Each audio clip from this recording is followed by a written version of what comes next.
Meron na.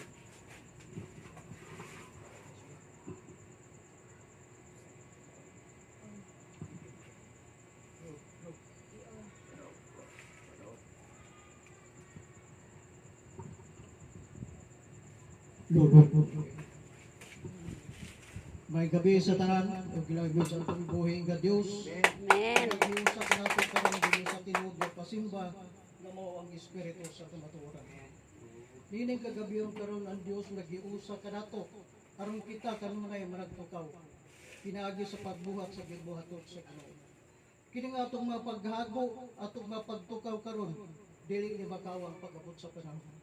Kaya kining buhatan mo ni pagtigom na itong bahandi ngadto sa langit. Nga ang bahandi, buhatan ka na itong pinabuhin dahil mong kaluwasan. Amen. Muli yung sa pulong sa Ginoo. Atong hinumduman ang pulong, sumala pa si pangbatbat sa itong makaigsunan. Akong namatikdan nga mapulong, puros mapagmaymay pagpanambagon sa matag usa kanato. Kini karong pulunga, kay kini siring man mapagpaligon alang sa matag usa kanato. Kay kita nakabalo na sa kamaturan ug ato nang nadawat si Kristo nga nakig-ubang sa matag usa kanato nga nipuyo nga kita ang buhing templo sa Ginoo. 1 Corinto 3:16 kita ang buhing templo sa Ginoo. Nini karong kagabiyon atong basahon ng pulong. Dirita. Usa niya sa mga pagpaligon kanato nga tinuod nagsimba dinhi sa Espiritu sa kamaturan. Kay sumala pa sa pulong sa Ginoo. Ang Dios sa diha siya musaad sa iyang mga anak tinitinuod ug buray baka sumala pa sa pulong sa Ginoo. Atong basahon ang Juan 6:40 unsay giyon sa Ginoo. Juan 6:40. Munay giyon sa Ginoo. Iyang saad sa matag usa kanato. Juan 6:40 dira. Juan 6 ito John. 6:40. Busa mga sa 40 dyan, no? 40 dyan. 6:40. Dara. Kay kini mao ang kabubuton sa akong amahan. Nga ang tagsa-tagsa nga magigta sa anak ug muto kaniya may kinabuhi nga walay katapusan.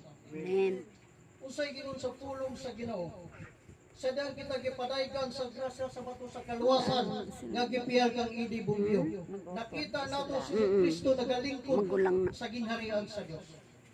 Ang iyang giingon ni Dios, ang tanan nga makita sa anak, iyang pagkatag kinabuhi ug pagabanhaw sa katapusan. Amen. Saad sa Ginoo sa matag usa kanato nga nagasimba sa Espiritu sa kamatuoran. Gisaaran ta sa Ginoo. Ug unsa makinig saad nga gihatag sa Ginoo, nga kini mong saad nga yang gisaad sa matag usa kanato, aduna pa kitay buhaton niini. Ang pulong sa Dios ug atong pamalandungan ug atong basahon ang pinadayag 22.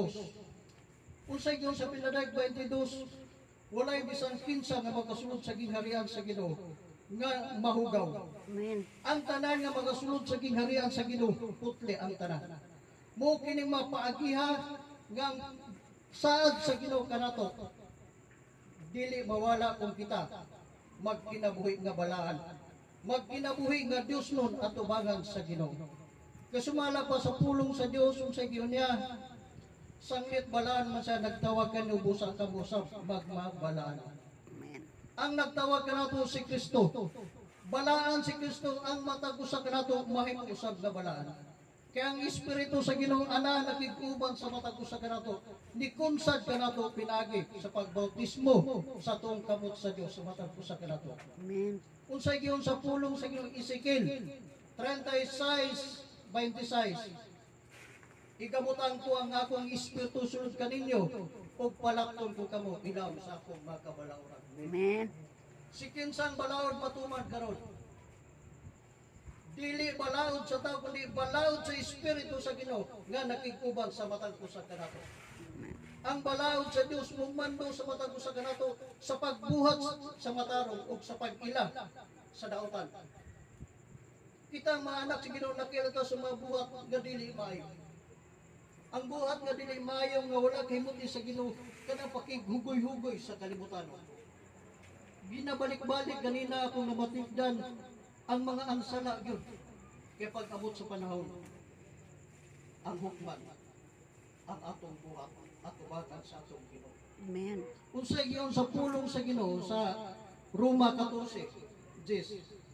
Ang matag usa kanato moatubang sa Ginoo. Muhatag og husay mahitungod sa iyang kaugalingon. Makigusay ta sa Ginoo. Ang importante gayud nga magpinabuhi kita nga balaan Dios nun atubangan sa atong buhi nga Ginoo.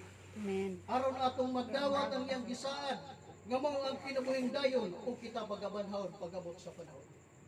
Aron kita makapuyo sa gingharian ni Jesucristo. Aron kita makapuyo.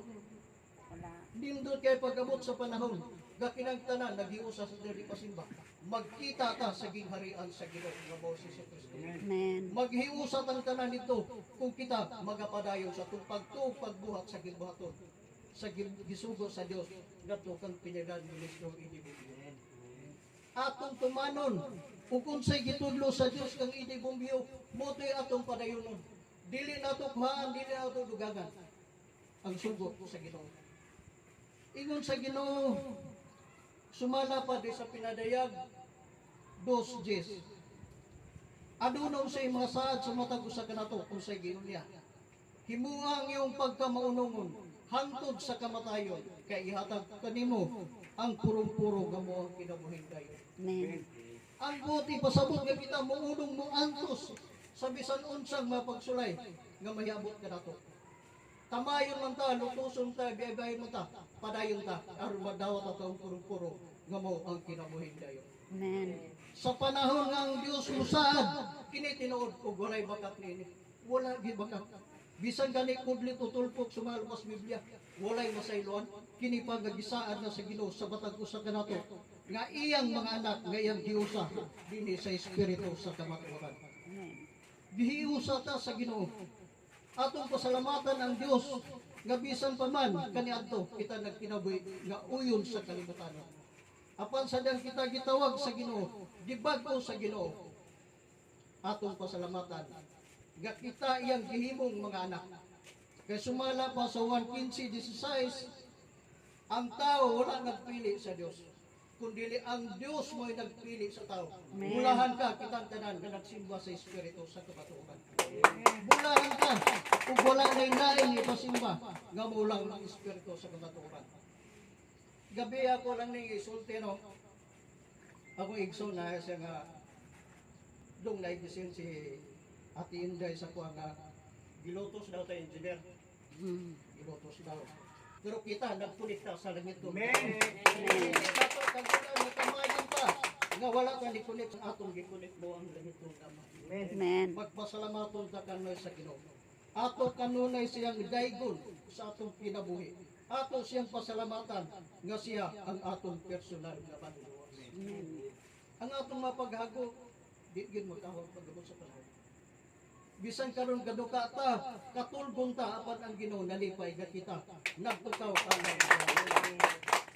Nalipay ang Ginoo, nalipay siya. Busa ang pulong sa Ginoo. Nining kagabion karon kay kini siring laman og bidjen. Ato lang kanon ay butang sa mga kasing-kasing ga si Kristo ana muhatag gayon og kinabuhing dayon sa patag usa kanato.